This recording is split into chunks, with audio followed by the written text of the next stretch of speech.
Hey, welcome to the Small Business Made Simple podcast, brought to you by socialmediaandmarketing.com.au. Being in business is never easy, but it can be simple, or at least simpler. Join me, your host Jen Donovan, every week where we focus on marketing, social media, and working towards simplifying your business. You with me? Let's do this. If you're gonna dream it big, 'cause someone out there listening.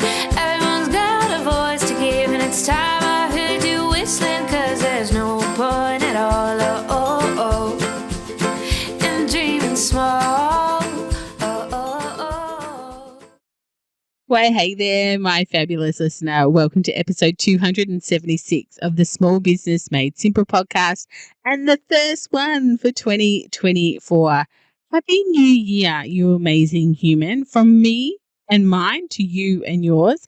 I hope that you are having a sensational year so far. If you're listening to this live, it's only been 4 days, so hopefully your year is on track. This is my 6th season of podcasting. That just makes my head spin to think that every week I have turned up and I have produced a podcast for 5 years every single week. And then the other half of me wishes I could be so committed to going to the gym every week. But anyway, we shall move on from there. Thank you, as always, for lending me your ears today. I know there's lots of choices out there, and I really do appreciate you making me one of them, especially this time of the year. And look, if you're a first-time listener, then super welcome to you. I'm so pleased to have you here and excited to have you on the journey. Before I get started, a few little things that we go through most podcasts. So the first one is, don't forget the show notes can be found at all the W's, socialmediaandmarketing.com.au/276. If you haven't listened to last week's episode, which was the last one for 2023, and it was all about being the change that you want to see in the world. If you want the world to change, maybe it's up to you to do your little bit to create the world that you want to create. So if you haven't had a listen to that one, head back to episode 275 when you finished here with me today. And third thing, I promised last thing before we get into today's episode, I wanted to share with you that I have a webinar coming up super soon. It's all about what marketing looks like in 2024. What's new with marketing? What's old with marketing? What should you be doing heading into 2024 with your marketing? And what should you be leaving behind? What are the things that you've been doing maybe last year or maybe 4 years that no longer work and they're no longer serving you, and therefore you shouldn't be doing them as far as your marketing goes? The webinar will be on Thursday, the 18th of January at 1 p.m. for an hour. That is New South Wales time. And yes, it will be recorded. So if you can't attend live, then I'm more than happy to send you a recording. So if you'd like to register for that, you can go to bit.ly/marketing2024 Jen with 2 N's. But of course, you can come to the show notes and find the link there. I just want to assure you, though, this isn't a sell. There is no sell. There is no course leading on from this webinar. I've got nothing for you. Really, I just want to share my knowledge, my marketing knowledge with you via a webinar about what I think the predictions are for 2024 and what I see is trending and what I'm seeing that we really need to change our habits in when it comes to the marketing. So I promise you, no sell, just purely marketing speak for an hour. I really hope I'll see you over there. Now, to be honest, when I sat down to do the first episode of the year, I was kind of a little bit blank. I'm like, what would people want me to say? What would people want to hear at this time of the year? What can I say that is beneficial and it just isn't going to be noisy? Because I feel like everything is so noisy at the moment. So this episode might feel a little bit higgledy-piggledy as you go through it, but I really do hope it's just as valuable as the rest of the ones. So I guess, for the higgledy-piggledy part, I'm kind of jumping around my thought process at this time of the year. And I think the most important thing you can do at this time of the year is rest. Wherever you can, wherever you need, we really just need to have a rest. Now, if you're in retail or e-commerce, I'm so sorry. My best advice for you is to book in rest time as soon as you possibly can, whether that's a weekend away or, booking out all of May after Mother's Day, whatever that looks like to you. I know retail runs on a very different schedule and a very different calendar. To what service-based businesses can sometimes run on at this time of the year. I know one of my best friends who has a retail business. She's just finished Christmas, and of course now she's into back to school. And then when back to school finishes, she might get a little bit of a break before she heads into Easter, and then of course Mother's Day. So yes, just rest where you can. For me, I don't have any clients for a few more weeks. But I am working in the mornings and taking most of the afternoons off because I don't want to push myself. And I don't think we should be pushing ourselves at this time of the year either. For me, it's a great time to be working on my business, not in it. Hence, no clients at this time of the year. And I have to say, and sorry for any of my clients who might be listening to this podcast, but even through all of January, all my clients are in the morning. I've taken, whether I want to take the afternoon off or whether I'll work on my business in the afternoon for January, but it's up to me. So I've made all my client-facing bookings in the morning in January, just so I can, again, have a little bit of a rest when I need one and when I want one. But at the moment, I'm working on my business. I think we work in our business so long and so much during the year. It's a really great time to be sitting back. At the moment, for me, I'm writing down my goals and I'm reflecting back on the ones I had for 2023. Which goals did I hit? Which ones didn't I? Which ones are coming forward with me into 2024? And if I didn't hit them, why didn't I hit them? And I've been doing some tidying up on my desk. Both physical desks, so literally got the garbage bag out and cleaning up. And I've also been doing some electronic cleaning up, such as going through my emails, going through my photos, Canva, documents. Sometimes when you save a document and then you've got no idea what you saved the document as, that just drives me insane. Clearly, I thought that was a really good title at the start, and now I can't find it. So I'm trying to fix up some of those things as well. I'm cleaning up my desk. I'm actually finding some to-do lists from 9 months ago and 6 months ago. And again, I'm looking at that from a marketing point of view and a business point of view as to, well, what was on there that I still need to complete and what's on there that, I didn't do and why didn't I do it? So it's been a really interesting process finding those lists as well. I've been working on my 2024 speaker topics, and although I'm finding it that a little bit harder than what it should be, producing a compelling headline that is attention grabbing, stands out from the crowd, and says what the talk or the keynote is all about is really tough for me just at the moment, and it's really messing with my head. And I keep telling myself to use the KISS method, keep it simple superstar, as in KISS, KISS, keep it simple superstar. It's one of my little mantras, and I'm trying to tell myself that it's a good mantra at this time of the year. So far, I've updated my speaker kit, my media kit, and my speaker contracts for 2024. And I've started adjusting bits of my content on my website and looking at the SEO on key pages that I want to do some improvements on. Are there kind of these things that you need to start doing in your business as well? If you are a speaker or if you would like to be a speaker, have you got a speaker kit? Everyone should just about have a media kit. Does your media kit need updating? Do you need a contract for work that you're doing? If you do contracts with people already, do they need adjusting? Do they say 2023 and now you need to update them all to say 2024? Have your prices gone up and you need to make sure that you're adjusting all of that on contracts and websites and things as well? So what are those things that you need to be doing at this time of the year? I think SEO, that's a pretty big one. It's definitely a place I'm going to be spending a lot of my time in 2024 on. I think keywords are something that are really becoming a lot more required as far as your marketing goes, which is one of the things I will talk about in my marketing for 2024 webinar that I spoke about at the top of this podcast. It's one of the topics that we'll cover. I've also started to create some themes for this podcast, and I've been through all my Facebook groups that I belong to, and look, there was like 270 of them.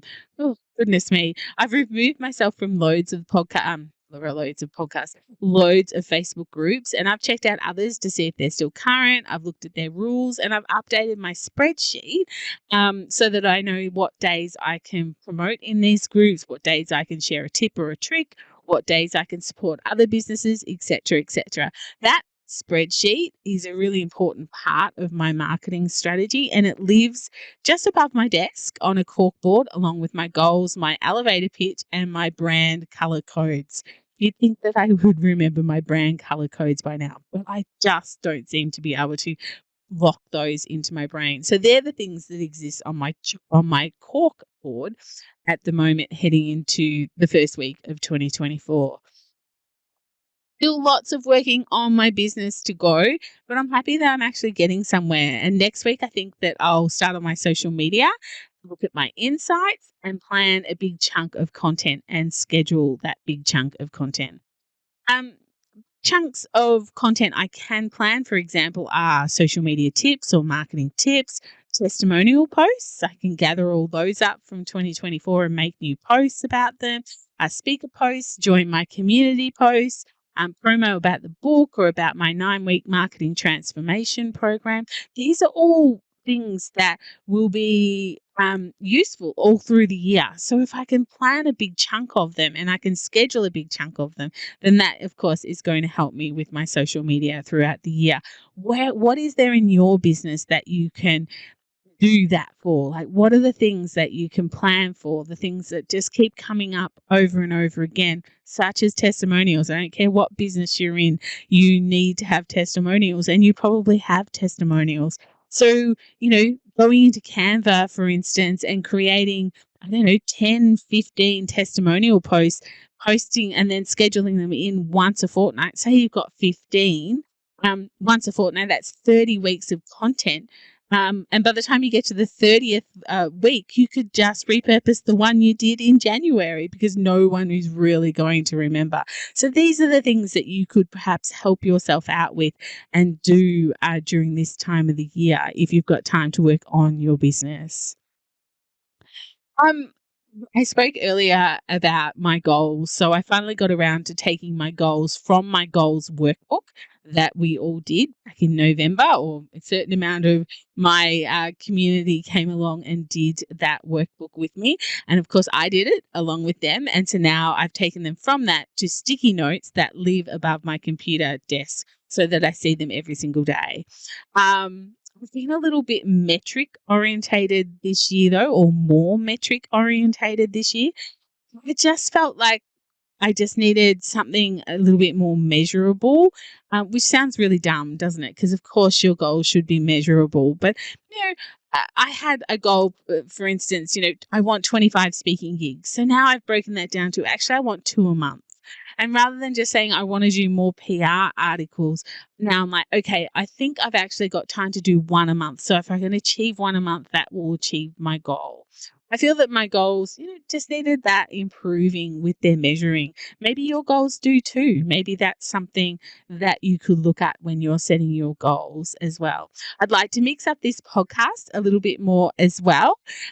So I'm working on the goals for that. It's been 5 years. I really feel I don't want to not do the podcast, but I feel it just needs a bit of a change up.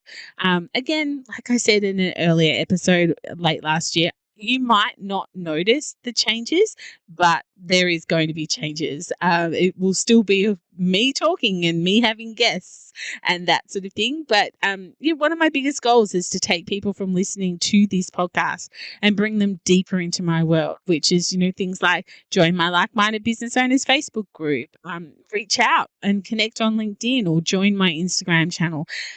But they need a strategy behind them. I need to be a little bit more strategic to help that happen from listeners. Because, a couple of thousand people listen to this podcast every single week, and I definitely don't have a couple of thousand people coming into my Facebook group every single week, or even a couple of hundred. So there is a disconnect there, and I need to put a strategy around that. Now, talking about goals, I told you this was higgledy-piggledy. Talking about goals, I always start with the end in mind. It's one of those philosophies I live by in my business. If you have read my latest book, Small Town, Big Impact, you will know that there is a whole chapter in there dedicated to starting with the end in mind. So what does starting with the end in mind look like? So it could, for me, this is my process. How much money do I want to earn this year? How much do I want to grow my email list, grow my community, grow my Facebook group, grow my Instagram channel, etc., etc.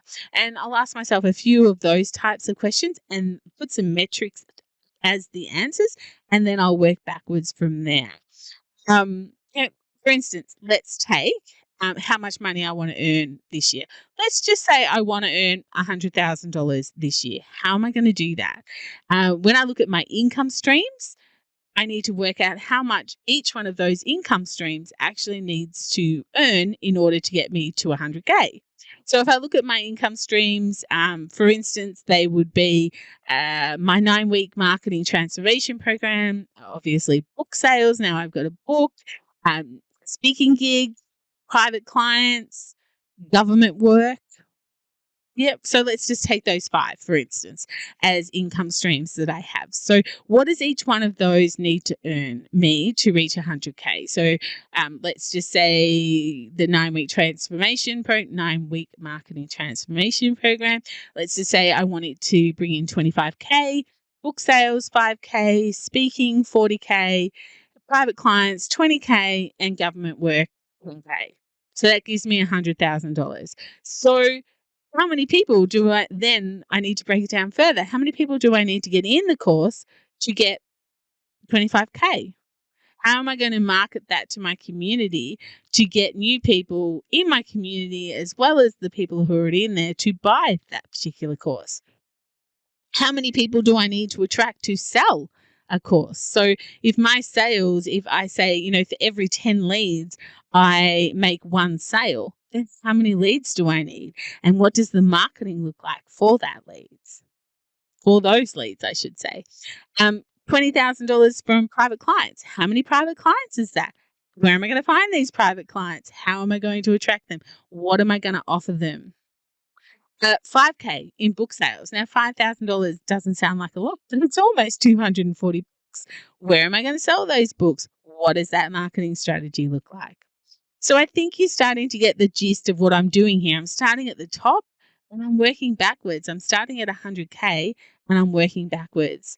So before, when I said, I will sit down and plan out my socials and my marketing, this is what I'm looking at. How much marketing needs to be done to get to the income stream? So if I want to sell $25,000 worth of courses and I know that I need to attract 10 people into a funnel to sell 1, then what does that marketing look like? This is where marketing strategy becomes so important. It's just not a slap it up against the wall and hope it sticks. There is a process here. There is a procedure here. There is knowing your numbers here. So do you think that sort of process would work for you? Do you think that's the way your brain works as well? Hopefully the examples might ignite something in you and perhaps even make your goal planning a little bit simpler. This is what I mean when I talk about start with the end in mind. It's no use me saying, I want to sell 100 courses this year. Okay. What does the 100 courses look like? How on earth am I going to find 100 people to buy my course if I haven't got a marketing strategy behind it? Maybe for you, it's start with a list of all the things you need to work on in your business, no matter how small. For instance, do you need to look at your Instagram bio and update it for 2024? Do you need to see if you have any SEO on your website at all because you're thinking SEO is something I've ignored all these years, and now I need to make sure that it gets to the top of the list. Maybe it's even simpler than that, and you need to take an hour or so to clean up your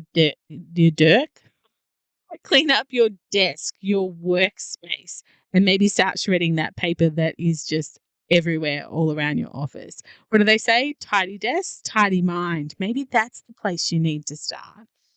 But you need to start somewhere. And I really feel that giving yourself the opportunity to work on your business when you have time rather than in it is a great way of spending this time in January. And again, massive apologies for anyone who's in e-commerce and retail who now dislikes me immensely because you don't have time to go to the toilet and let alone do this sort of thing as well.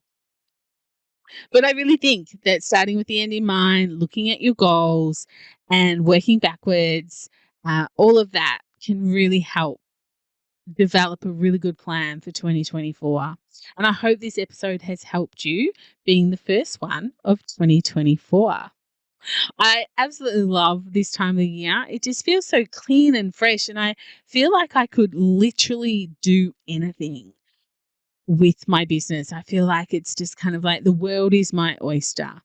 That's the way I feel now. Yesterday, I talked about getting a job. It's like, maybe I could get a job. So anyway, we do have our ups and downs, don't we? I don't want a job. I want to run my own business. And today I feel like the world is my oyster. Of course, plans and goals do go astray though, and they do change, and that's okay.